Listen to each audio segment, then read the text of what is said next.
नमस्कार दोस्तों, मैं श्याम सुंदर का स्वागत करता हूं आप सभी का मेरे YouTube चैनल एजुकेशन पॉइंट पर।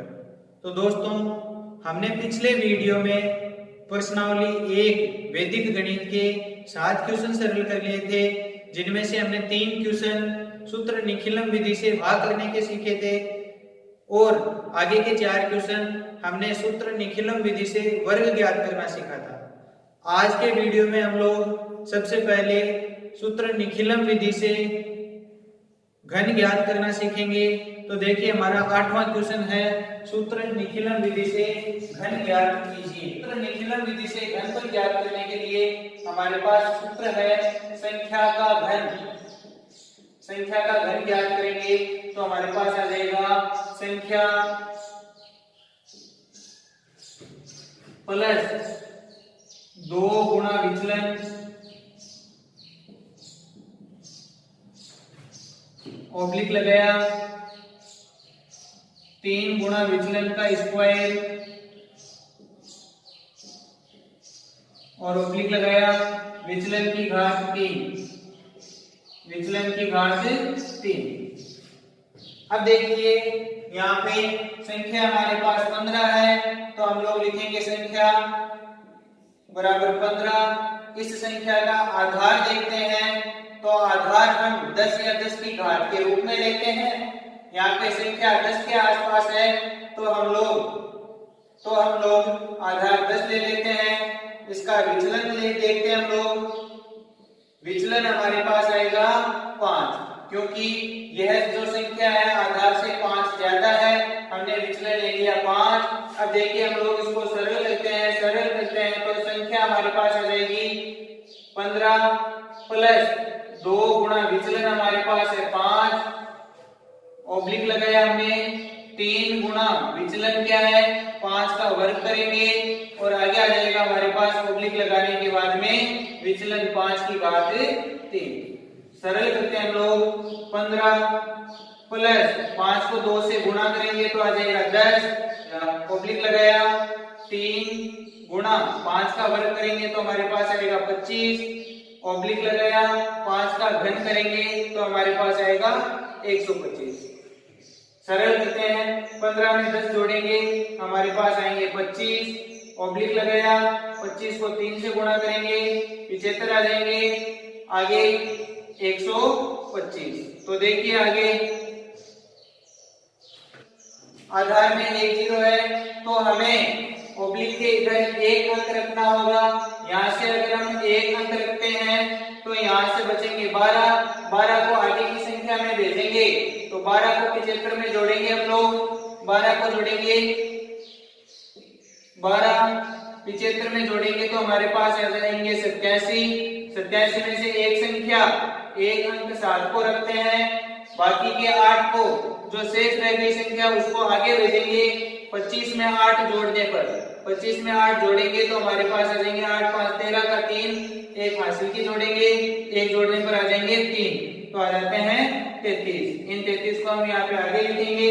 अब ये जो संख्या हमें प्राप्त हुई है वो हमारे पास संख्या 15 का घन प्राप्त होती है, अतः 15 का घनफल 3375 प्राप्त होता है।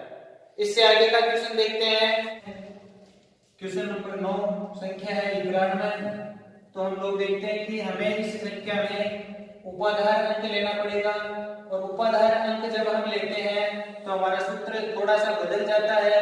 सूत्र ये होगा कि संख्या की घात 3 बराबर में आ जाएगा हमारे पास उपाधार अंक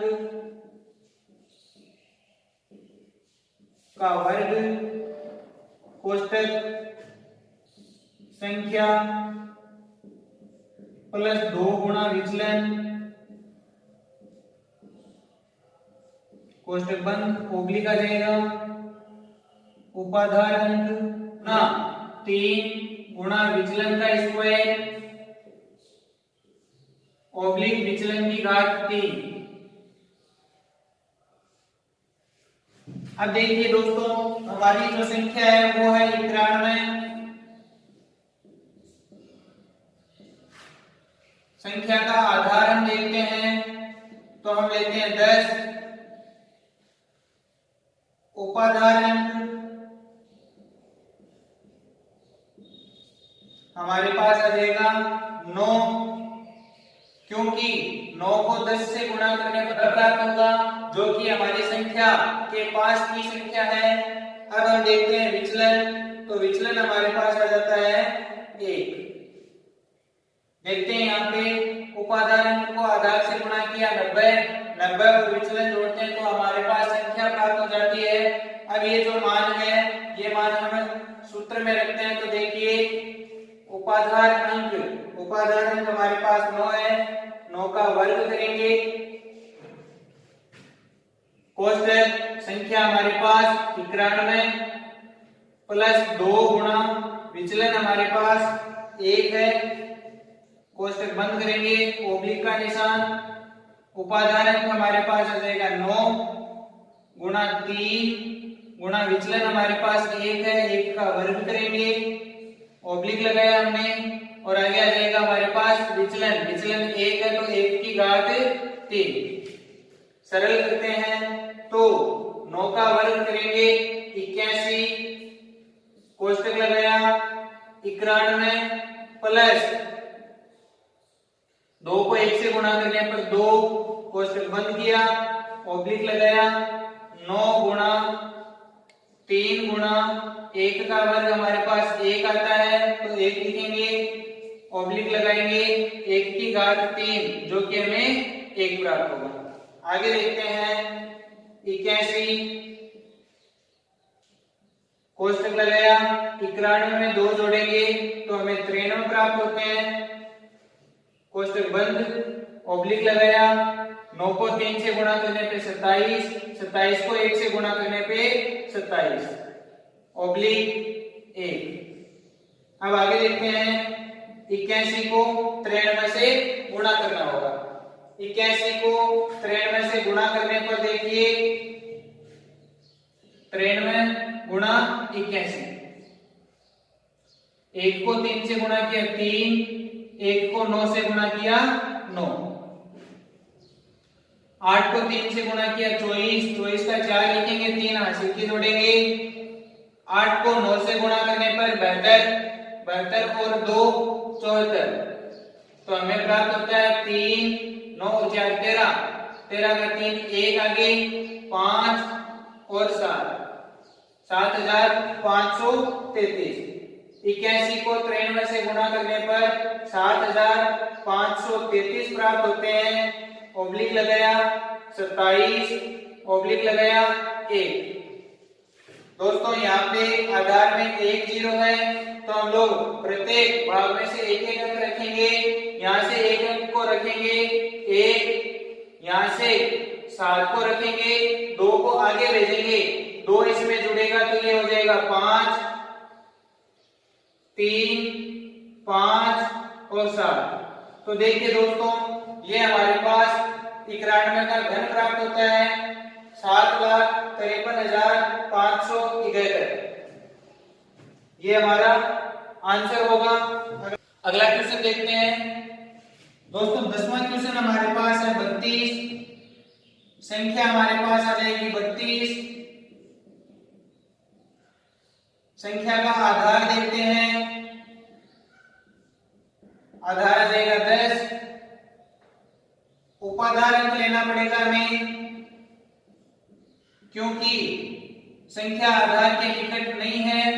उपाधार अंक देखते हैं यानी आधार को कौन सी संख्या से गुणा करें कि संख्या के नजदीक आ जाए, तो हम उपाधार अंक लेते हैं 3, क्योंकि 3 को 10 से गुणा करने पर 30 आते हैं जो कि संख्या के नजदीक की संख्या है।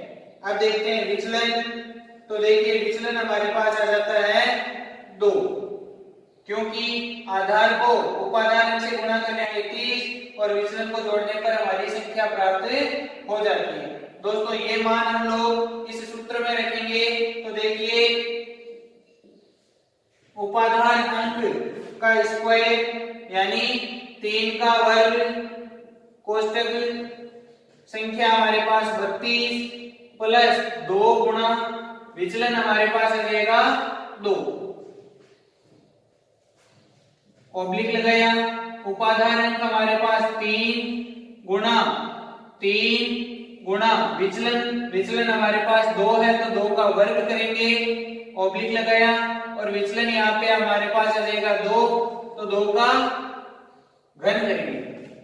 आगे देखते हैं, 3 का वर्ग हमारे पास 9 आ जाता है, कोष्टक लगाया, 32, 2 को 2 से गुणा करेंगे तो हमारे पास आएंगे 4, तो हमने प्लस में 4 लिख दिए, ऑब्लिक लगाया, 3 को 3 से गुणा करने पर हमारे पास प्राप्त होते हैं 9, और आगे 2 का वर्ग करते हैं तो हमारे पास आते हैं 4, ऑब्लिक लगाया हमने, 2 की घात 3 करनी है, यानी 2 गुणा 2 गुणा 2, 2 दूनी 4, 4 दूनी 8, तो हमारे पास प्राप्त होता है 8।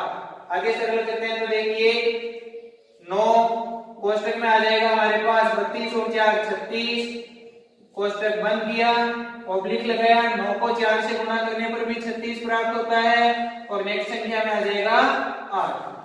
आगे देखिए 9 को 36 से गुणा करते हैं, 9 को 6 से गुणा करने पर 54, 54 में से 4 लिखेंगे, 5 हासिल की छोड़ेंगे, हासिल की जोड़ेंगे, 9 को 3 से गुणा करने पर 27, 27 और 5 हासिल की तो हमारे पास आ जाता है 32, ऑब्लिक लगाया 36, और ऑब्लिक लगाने के बाद में 8। आधार में 1 0 है तो प्रत्येक भाग में से एक अंक को रखेंगे, यहां से 8 को रखते हैं, आगे के भाग में से 6 को रखेंगे तो 3 को आगे के भाग के लिए छोड़ देंगे, 3 को 324 में जोड़ते हैं तो आ जाता है 327। तो दोस्तों हमारा आंसर आ जाएगा यहाँ पे 32,768, जो कि 32 का घनफल है। दोस्तों हमारा 11वां क्वेश्चन है 208, जिसमें हम देखते हैं संख्या हमें प्राप्त हो जाती है 208। संख्या का आधार देखते हैं 100, यहाँ पे हमें उपादान लेना पड़ेगा तो उपादान अंक देखते हैं, आधार को कौन सी संख्या से गुणा करें कि संख्या के नजदीक की कोई संख्या प्राप्त हो जाए, तो हम यहाँ पे उपादान अंक लेते हैं 2, विचलन देखते हैं तो विचलन आ जाएगा हमारे पास 8। देखिए यहाँ पे आधार को उपादान से गुणा करने पर 100 गुणा 2 200, और विचलन जोड़ेंगे तो हमारे पास संख्या प्राप्त हो जाती है जो कि 208 है। ये सारा का सारा मान हम सूत्र में लिखते हैं, तो देखिए उपादान अंक का स्क्वायर, उपादान अंक 2 है तो 2 का वर्ग करेंगे, कोष्टक संख्या हमारे पास 208 प्लस 2 गुणा विचलन, विचलन हमारे पास 8 है तो गुणा 8 कर देंगे, ऑब्लिक लगाया, उपादान अंक हमारे पास 2 गुणा 3 गुणा विचलन हमारे पास 8 है तो 8 का वर्ग करेंगे, ऑब्लिक लगाया, और विचलन की घात 3 यानी 8 की घात 3। आगे सरल करते हैं तो हमें देखिए 2 का वर्ग 4 प्राप्त होगा, कोष्टक लगाया, 208 प्लस 8 को 2 से गुणा करने पर हमें 16 प्राप्त होता है तो 16 लिख दिया, ऑब्लिक 2 को 3 से गुणा करने पे 6 प्राप्त हुआ तो 6 लिखा हमने, गुणा 8 का जब हम वर्ग करते हैं तो 8 का वर्ग हमें 64 प्राप्त होता है, 64 लिख दिया हमने। अब 8 का घन लिखना है तो 8 का घन हमें 512 प्राप्त होता है, हमने 512 लिख दिए। आगे सरल करते हैं, 4 208 में 16 जोड़ेंगे तो गुणा में 224 आ जाएंगे, ऑब्लिक लगाया, 6 को 64 से गुणा करने के लिए 6 को 4 से गुणा किया 24, बच गए हमारे पास 2, 6 को 6 से गुणा करने पर 36, 36 और 2 38, 384 प्राप्त होते हैं। आगे 512 सरल करते हैं, 4 को 224 से गुणा करेंगे, 4 को 4 से गुणा किया 16, 1 बच गया, 4 को 2 से गुणा किया 8, 8 और 1 9 आ जाएगा, 4 दूनी 8, ऑब्लिक लगाया, 384 ऑब्लिक लगाया, 512। अब देखिए दोस्तों, यहाँ पे आधार में 2 जीरो है, तो हमें प्रत्येक भाग में से 2 अंकों की संख्या रखनी होगी। तो यहाँ से हम लोग 12 को रखते हैं, 5 को आगे भेजेंगे, 384 है, 384 में 5 जोड़ते हैं तो 389 आ जाते हैं, 389, जिनमें से हम 89 को यहाँ पे रख लेते हैं और 3 को आगे के भाग में भेज देते हैं। 3 को यहाँ पे आगे के भाग में जोड़ते हैं तो 896 है, 896 में 3 जोड़ने पर हमारे पास आ जाएंगे 899, जो कि हमारे पास ये संख्या प्राप्त हो जाती है। और ये जो संख्या है ये हमारे पास संख्या 208 का घन प्राप्त होता है। अतः 208 का घनफल हमारे पास आ जाता है 89,98,912। तो दोस्तों, आज की क्लास में हमने सूत्र निखिलम विधि से घनफल ज्ञात करना सीखा। दोस्तों, अगर आपको मेरा बनाया गया वीडियो पसंद आया तो लाइक करें, सब्सक्राइब करें, अपने दोस्तों के साथ शेयर करें, ताकि इस वीडियो का लाभ आपके दोस्त भी उठा सकें। तथा चैनल पर नए हो तो मेरे YouTube चैनल को सब्सक्राइब करें तथा बेल आइकन जरूर दबाएं। धन्यवाद। जय हिंद।